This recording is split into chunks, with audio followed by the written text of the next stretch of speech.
What is going on, everybody?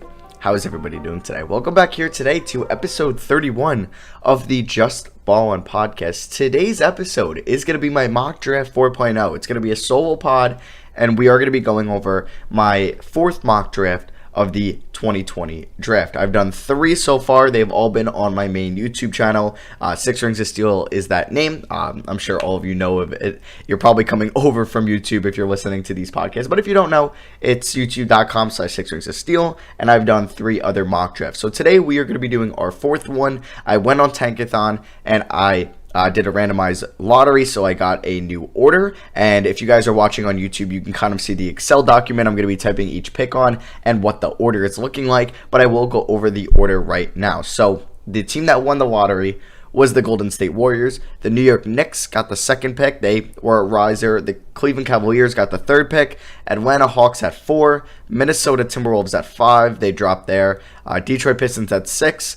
Chicago Bulls at 7. Charlotte Hornets at 8. Washington Wizards at 9, Phoenix Suns at 10, San Antonio Spurs at 11, Sacramento Kings at 12, New Orleans Pelicans at 13, and Portland Trailblazers at 14. So these are the playoff, or these are the non-playoff teams, at the moment. So we'll see with the 10 games that happen post July 31st to whenever the playoffs start, how many of those teams that I just mentioned are going to get in. Like, is Portland or the Pelicans going to get in? And we'll see Boston here because the Memphis will drop out and that pick will convey to Boston. But the Golden State Warriors got the number 1 pick here, and I'm going to have them select Anthony Edwards, a wing. I guess, yeah, we're getting right into this. A wing out of Georgia. Now, you might be like, okay, what? Now, if I'm the Warriors here, I might think about trading down. Just might think about trading down to like 3 or 4.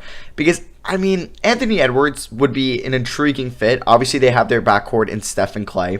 They have their small forward that's making a lot of money in Andrew Wiggins. And Draymond is probably going to be more of a 4 than can play the 5. But we'll see how he does next year with Clay and Steph back. But putting Anthony Edwards on this team probably makes him the 6th man, or you're going to put Wiggins as the 6th man. But I don't know if they're going to do that. So he's probably going to be the 6th man. Maybe they can roll lineups out if they think Wiggins can develop where he can guard 4s, but we haven't seen that from his career, where they can go Curry at the 1, Clay at the 2, Edwards at the 3, or, Edwards at the 2, Clay at the 3, and then have Wiggins at the 4, Draymond at the 5. Honestly, I would have felt comfortable Clay guarding some smaller 4s, definitely, before his ACL, but we don't know how he's going to be on the defensive end in the 2021 season when he comes back. But I think this is what they would do here. This is not what I would do, but this is what I think would happen. This is a mock draft. This is not a big board, or this isn't, So I'm going to think they're going to go Anthony Edwards. I would like James Wiseman on this team. I would. Maybe he's a little inexperienced, though, because the Warriors are going to be good right away, probably, with Steph and Clay going to be fully healthy, and whoever they draft here is, but who knows? James Wiseman might not be ready for the spotlight in the NBA. Edwards, he did get some college experience under his belt this year, and Lamelo probably would be the most comfortable pick here if you're trying to base it off somebody who wouldn't be kind of shy right away and will just not be scared at all. So I don't think the Warriors should take Lamelo Ball. I think that he would just not be a fit whatsoever. I think it's either Wiseman or Edwards here, and honestly, yeah, I really, I guess, wouldn't be opposed to Wiseman because wings more valuable than centers who can shoot, like a 3-and-D potential wing who has scoring potential and defensive potential in Edwards compared to kind of James Wiseman, who could be a nice rim runner. He could be a nice roll man, but is he ever going to be a number 1 option on a good team? I don't know. We haven't seen that from a center that's been to the finals in forever, pretty much. Dwight Howard was probably the last team that the center was the best big man on that team. I guess if you're going to count Dirk, but Dirk wasn't really a center. But you know what I mean. I'm kind of speaking a lot about this number 1 pick. But yeah, I'm going to have Anthony Edwards going to the Warriors here. There was that rumor about the San Francisco Chronicle came out and said they would most likely take Anthony Edwards if they got the number 1 overall pick.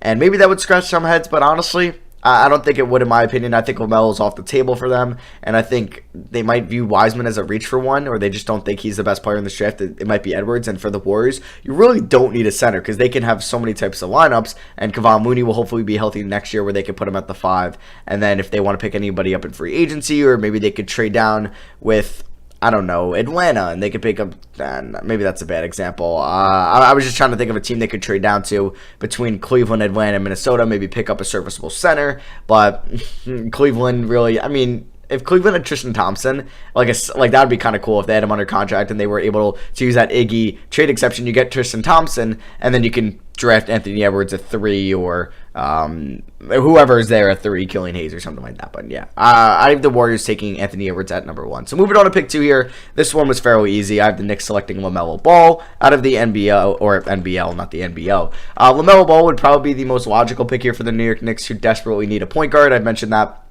plenty of times before. They need that shot creator, playmaker, guy that you could trust with the ball in his hands, and he could facilitate and space the floor, and that's kind of Lamelo Ball.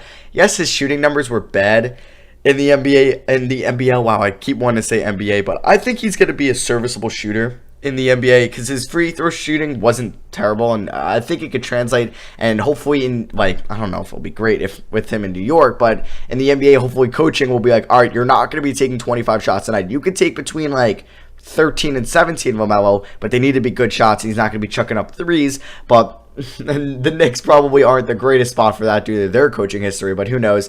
But I think he would be a nice fit with RJ Barrett. It would obviously not help out the defense of that team, but they would have RJ, who definitely showed some signs of being an okay defender in the NBA, or a pretty good defender, especially in the beginning of the year. Then he kind of fell off a little bit on defense and throughout the middle of the year. Mitchell Robinson is a great rim protector, and they obviously need to figure out their power forward situation and their small forward situation for the future. But if you have like Mo Harkless out there, who's not a bad perimeter defender, then you maybe have like Taj Gibson at the 4, because Julius Randle, not a great power forward on the defensive side of the ball. But I think LaMelo's a no-brainer here. You get, like, in New York, they're going to sell tickets with him. I mean, if fans can go to games, he's going to sell a bunch of jerseys, a bunch of merch, and he could be the best player from this draft. He definitely has probably the best offensive potential out of anybody in this draft. He's a fantastic passer. He's a good ball handler. He's good in transition. He has high basketball IQ.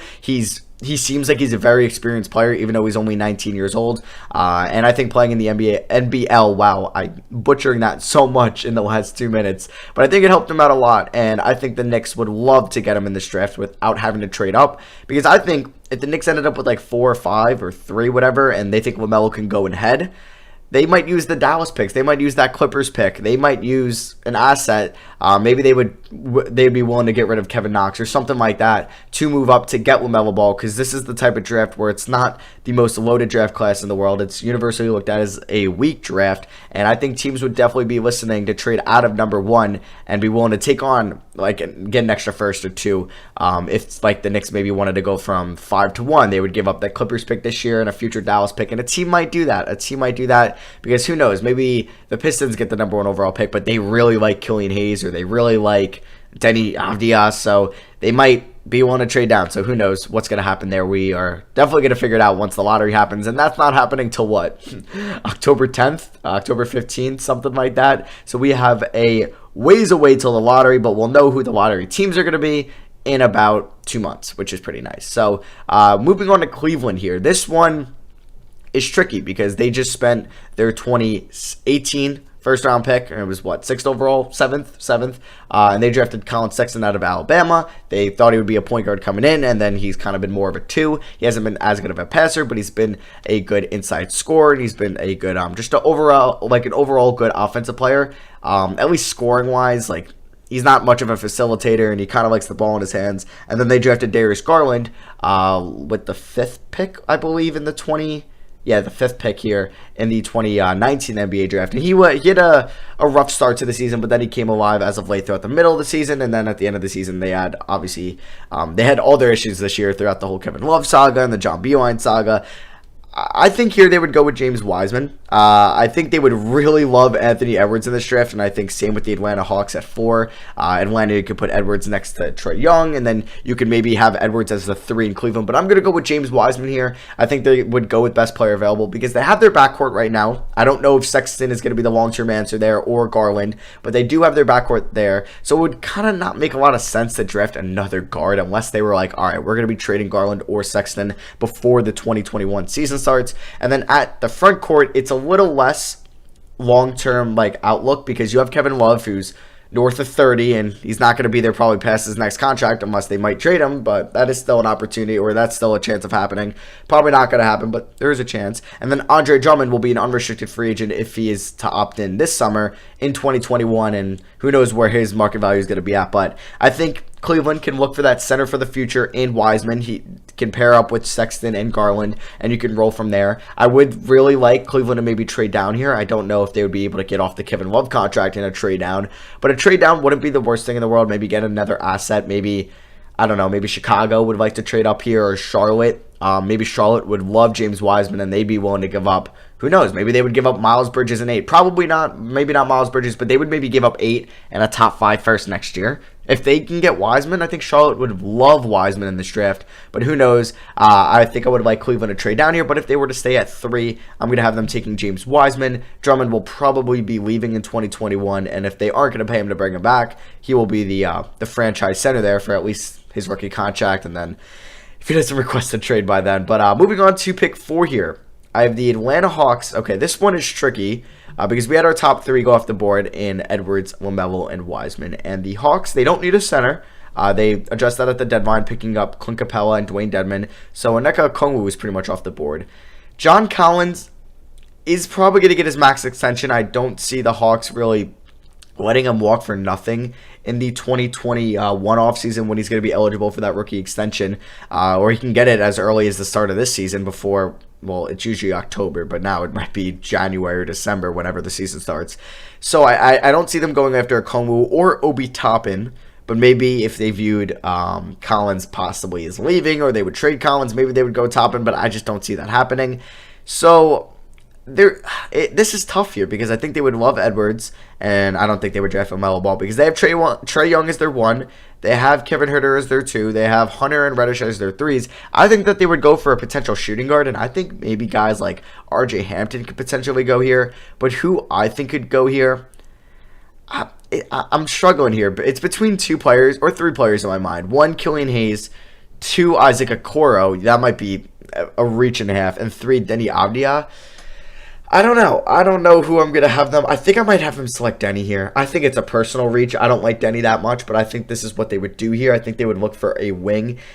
I think this is a prime example or prime candidate of a trade down here with Atlanta. I think they would definitely explore their options to trade down and maybe take an or it would be an okay spot to take an RJ Hampton or Isaac Okoro or a Devin Vassell and a couple picks later. But I don't think we're not going to do trading down for this mock draft, so I'm going to have them taking Deni Avdija, or Avdija, however you want to pronounce his name. I butcher it all the time. I might even spelled it wrong if you're watching the YouTube video, not listening on Spotify or Apple Pod, but I'm going to have them taking Deni Avdija. Now, Deni, I'll just call him Deni so I don't have to butcher his name anymore. He's a interesting prospect. I think he's closer to Mario Hezonja than he is to Luka Doncic if you want to get European comparisons in here.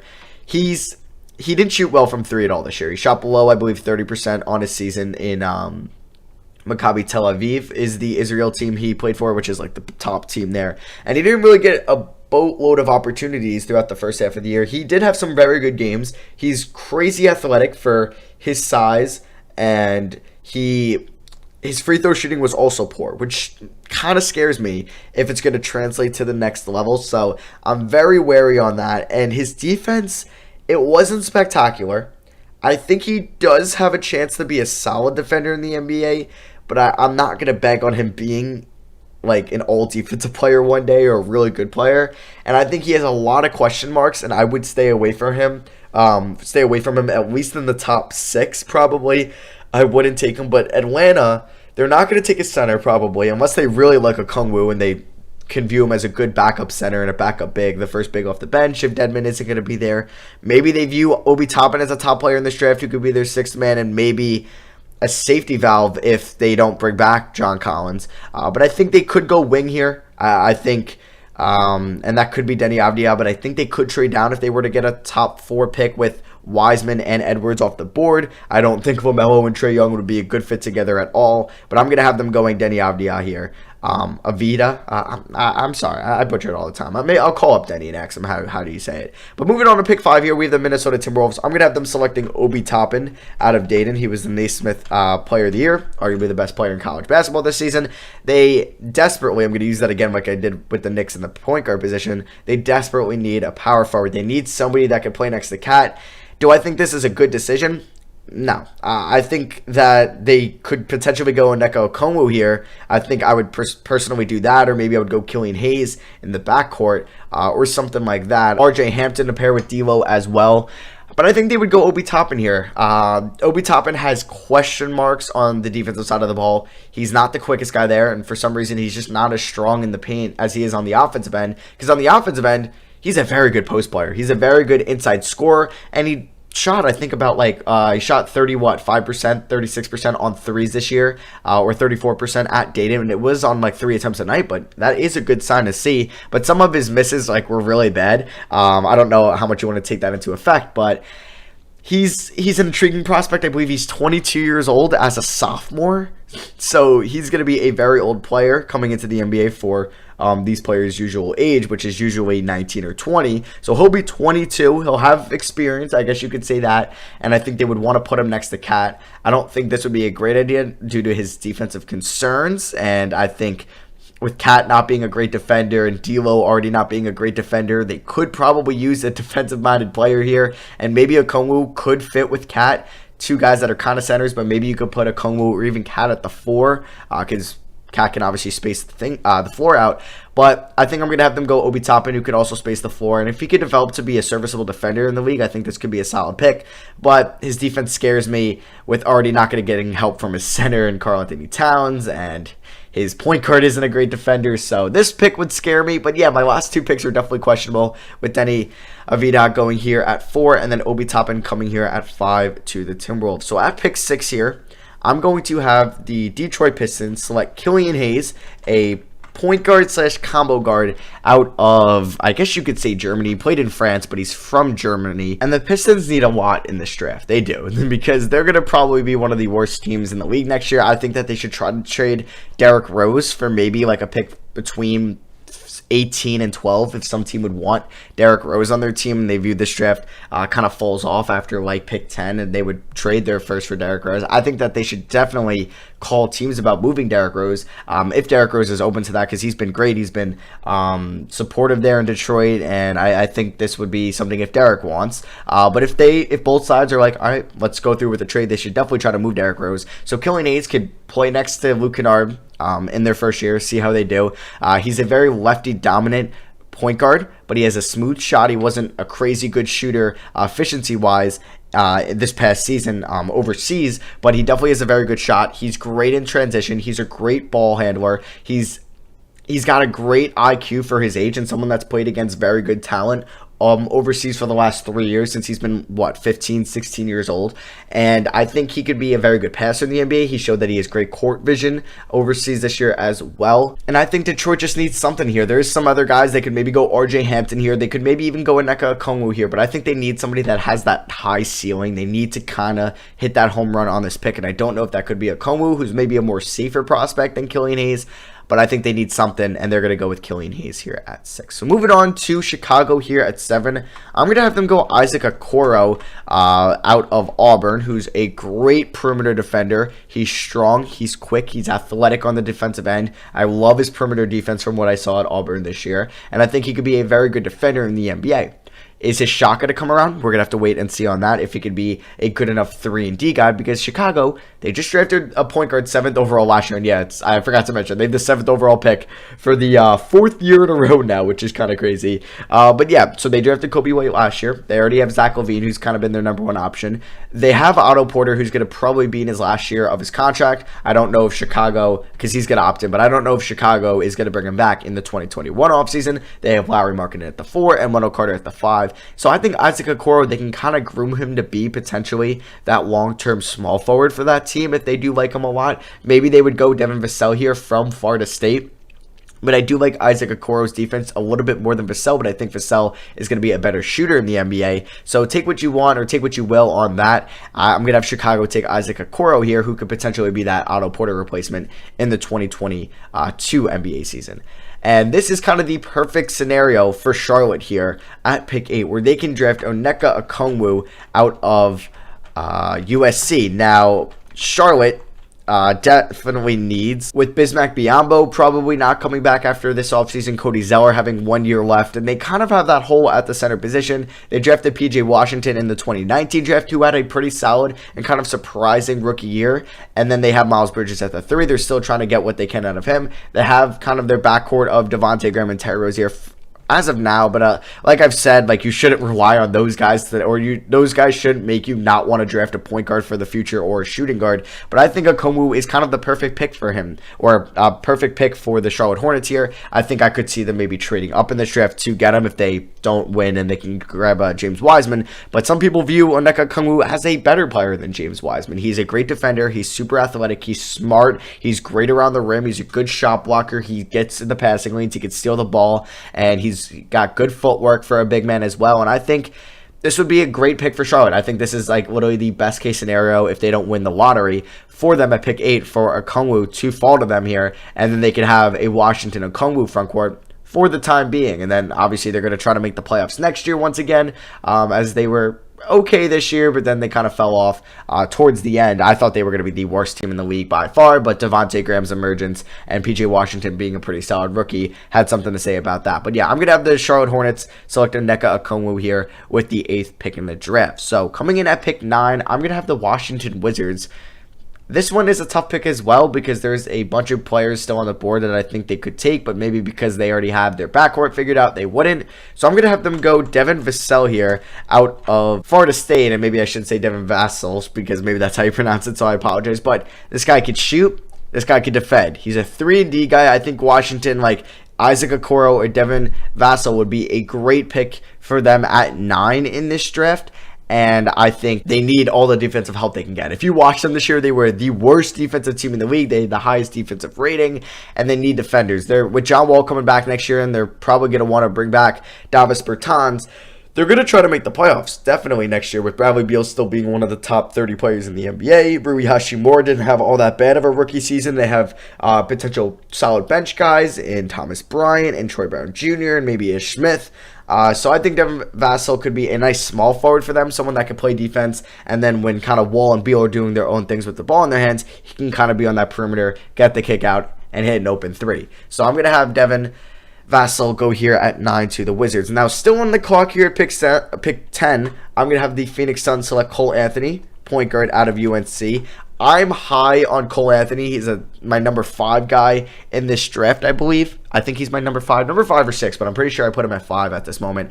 I like Cole Anthony. I do. I think his athleticism, his I guess offensive ceiling, I think, is very high. I think he wasn't a bad defender at all this year in UNC, where he got hurt multiple times. UNC wasn't a good roster at all throughout the year, and I think just if you watch them play, his shot selection wasn't the greatest, but look at what he was dealing with. They would call for a high screen, 10 seconds into the shot clock. They would get nothing out of it, and he would be forced to take just a pull-up through with the guy in his face with the shot clock winding down. It happened so many times. It was not a well-coached team by Roy Williams this year. I don't think he did a good job personally. They weren't very talented. They had a lot of injuries, and I think he was in a poor position there. And I think maybe in Phoenix, he could be Rubio's replacement in 2 years. I think he has very good offensive potential. He's a good shooter. He was good from 3, and he was good from the line. His field goal percentage wasn't great because he had to take a lot of bad shots, a lot of bad mid-rangers, which I'm not denying. He definitely did. But I think he's a good ball handler. He definitely has to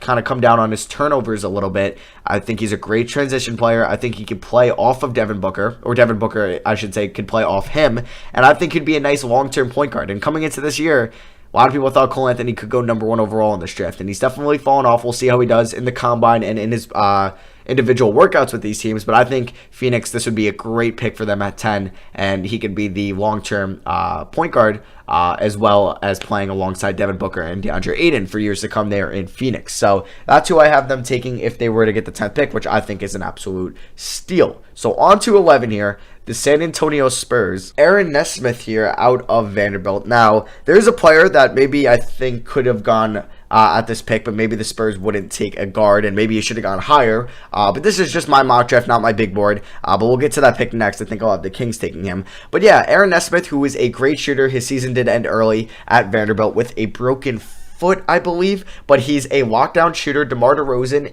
is going to probably opt into his player option here in the 2020 offseason, but he will be a free agent in 2021, and then maybe the Spurs are going to start to rebuild, and then obviously they have one of the best player development staffs in the league, and with DeJounte Murray, Derek White, Lonnie Walker, Bryn Forbes, Patty Mills, their backcourt is just super crowded, so I didn't want him to take a guard here. I also thought about Precious Achiuwa here at 11, but I'm going to have them take Aaron Nesmith, who's a great shooter. His defense is definitely going to have to come around. I think he's pretty solid with the ball in his hands. I think he could be a good shot creator. I definitely need to watch more film on Aaron Nesmith, so I don't want to make a super big reaction here, and I'm just not knowing what I'm saying, but I know he's been a good shooter from what I'm seeing.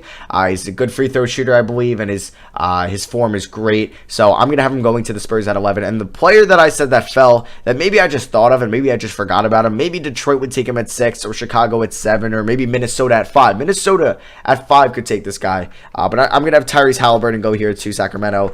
He is in my top 6. I believe he is my 4th player in this draft. But I'm going to have him go to Phoenix here at 12. And this would be a steal for them. He's probably going to go top 5 in this draft. I kind of forgot about him. But then I also thought maybe Minnesota would go Obi Toppin. Maybe Atlanta. Instead of taking Deni, Avdija would take him here at 4. That honestly could be something. Maybe I should have did that. Now I'm regretting that. But hey, I'm doing this live. So I was like, all right, I'm going to make mistakes. So good thing I'm not drafting for the Atlanta Hawks in a couple months. Good thing it's Travis Schlenk and not me. But yeah, Tyrese Haliburton going to the Kings here. I guess this wouldn't be the best fit for him because they do have their backcourt in De'Aaron Fox and Buddy Hield. Buddy Hield, you never know, could request a trade at one point, and maybe they would want maybe more of a small forward. Could be the Harrison Barnes replacement down the line, or they would maybe go for a center if they don't think Rashawn Holmes could be the future there. Who knows? Or obviously Bagley has a lot of question marks at the 4 as well. But Haliburton, he's a good defender. He's a great ball handler. He's amazing in transition. He's great at finishing around the rim. The shot is definitely questionable, but I think it could come around. And he is a very good player. He's my number 5 guy. Or no, I think he's my 4th player in this draft. I have, if you were curious, Lamelo at 1, Edwards at 2. I believe Wiseman at 3. Yeah, Wiseman at 3. Haliburton at 4. Or no, Killian Hayes at 4. Or Haliburton at 4. And then whoever that at 5 that I didn't have at 4, and then I have Cole Anthony at 6. I should probably know that, but I already forgot what my rankings were. I got to kind of go look at it, but I'm pretty sure it's maybe Killian Hayes at 4 and Haliburton at 5. But yeah, Haliburton going here at 12 to the Kings is probably one of the biggest steals in this draft. I definitely could see him going in the top 3. I know Golden State, I heard, really likes him as well. I think he's a smart, high IQ player. He was a sophomore at Iowa State this year, and I'm going to have him going 12 to the Sacramento Kings. So moving on to 13 here, I'm going to have the Pelicans take another point guard. So many point guards in this draft. I'm going to have them take Kira Lewis out of Alabama, who I kind of like a little bit more than maybe somebody else you could have that could have gone here, like a Tyrese Maxey or a Nico Mannion. But I'm going to have, I think it's Kier. I know it's not Kira. I think it's Kier. It's not Kira. I know I'm butchering that, so I do apologize if that offends you. But yeah, I'm going to have Lewis go here to the Pelicans. Lonzo Ball is going to be a free agent in 2021. We'll see what his market's at. If the Pelicans are going to give him, maybe he's going to ask for 15 mil. Is he going to get that? I don't know. We'll see. So maybe they could take that potential replacement here at 13 because they have their shooting guards as of now with Nickeil Alexander-Walker, Josh Hart, Drew Holiday. They have their small forward in Brandon Ingram, power forward in Zion, centers with Favors, who if they bring back, and then Jackson Hayes, who they drafted in the lottery last year. So I think they could go for that backup point guard. I like Frank Jackson. I think he's definitely an underutilized player in the NBA. But if they are going to go for that guy who's great in transition, they're a running gun team, especially with Zion and Lonzo. And you play Kira Lewis and Lonzo, oh my God, they're going to be running the floor like crazy. Lewis loves playing in transition, and I think this would be a very nice pick for the Pelicans here at 13. Now moving on to 14 here. The Portland Trailblazers desperately need a wing. They're probably not going to win the lottery here if they are at 14. But I'm going to have them go RJ Hampton, who could play the 2. Maybe you could play him as the 3 in some lineups from the NBL this year. And guys, remember, this is not a big board. I do have RJ Hampton ahead of Kieran Lewis on my big board. So having him at 14 and Lewis at 13 doesn't mean I like Lewis more. It's just what I think these teams can do. And the draft isn't for another 4 months. So I have no idea what these teams are going to do. This was just for fun. So I'm going to have Hampton go to the Trailblazers at 14. Maybe he's a safety valve if they decide to trade CJ McCollum, and then they can kind of slide him into the 2, and then they could figure out whatever they get from McCollum, maybe at the 3 or the 4, they could definitely use, not probably desperately. Because, yeah, they have Zach Collins coming back from injury at the 4. They have Nurkic coming back from injury at the 5. They obviously have the backcourt that you know of. So small forward, it definitely has some question marks. Is it Nasir Little? It's probably not going to be Trevor Ariza or Mario Hezonja, so they definitely need help. I think they would love Aaron Nesmith here at 14, but I don't think he falls to them here. Maybe they would like Devin Vassell. I don't know if they would trade up, or maybe they like Josh Green. I don't know. So there could definitely be a bunch of guys that could take here at 14, but I'm going to have that taking RJ Hampton. So that is going to wrap out my lottery mock draft here. It was only going to be a lottery. I probably should have mentioned that it wasn't going to be a full first rounder, but it was going to be a lottery one. So this was my mock draft 4.0. If you are on YouTube, you can kind of see it. I do have it in an Excel spreadsheet, but if you are listening on Spotify or Apple Pods, I'm just going to rattle off the picks in case you forgot any. So at 1, I have the Golden State Warriors selecting Anthony Edwards. At 2, the New York Knicks selecting Lamelo Ball. 3, the Cleveland Cavaliers selecting James Wiseman. 4, the Atlanta Hawks selecting Deni. Avdija. 5, the Minnesota Timberwolves selecting Obi Toppin. 6, the Detroit Pistons selecting Killian Hayes. 7, the Chicago Bulls selecting Isaac Okoro. 8, the Charlotte Hornets. Great pick for them here, taking Onyeka Okongwu if he were to fall.